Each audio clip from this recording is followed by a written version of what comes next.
Alright, so here today we are going to do a preview on the KingRoon KP7. So I only just learned that this thing existed not that long ago. So I think actually I got this mentioned by someone else.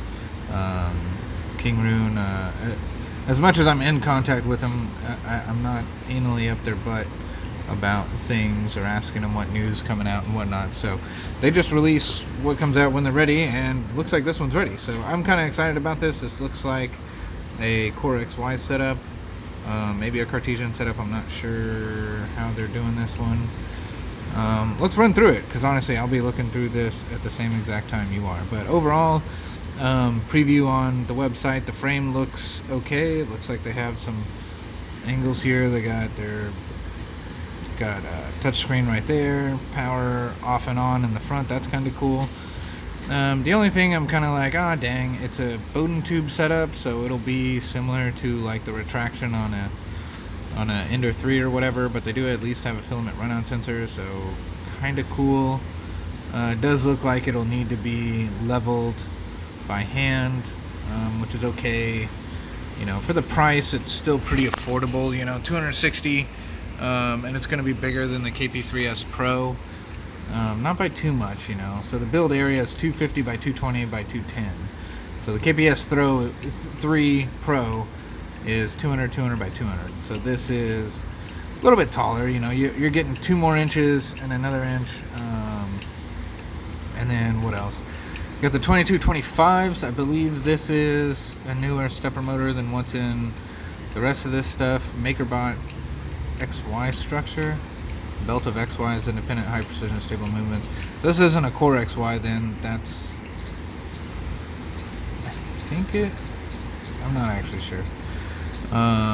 Semi-enclosed frames, okay, dual vortex fans, heat dispersion. Okay, they're talking about those fan designs up there. Oblique installed 2.4-inch touchscreen. Okay, that's just touchscreen. Intelligence, temperature controlled for auto stop when abnormal nozzle temp detected. I think that's just thermal runaway. Yeah, I mean, it looks alright. I mean, at the end of the day, I'm going to kind of default to KingRoon being a Chinese company and making, you know, Chinese parts, and this is probably going to be okay. This looks like kind of like a more precise version of a Ender 5. You know, it'll be a little bit smaller. I think it'll be the average size of a regular Ender 5. Probably smaller in frame size. Which is kind of neat, and why I like KingRoon. They're pretty good about making a printer as small as it could be for the print size it's going to be.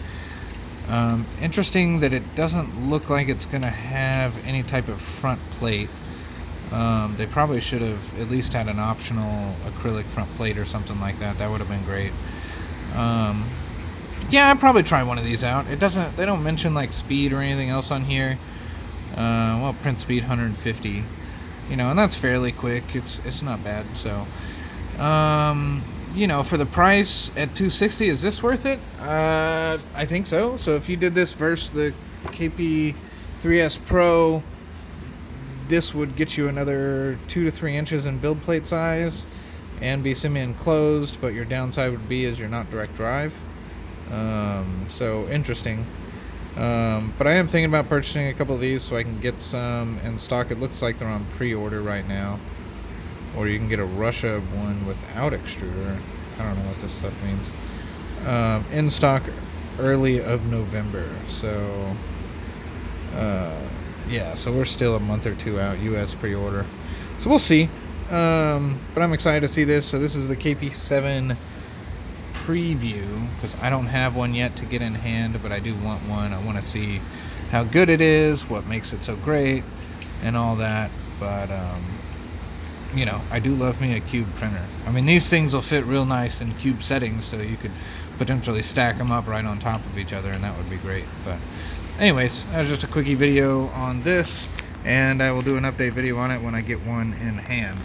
So have a good day, guys. Like, share, subscribe, all that great stuff. Later.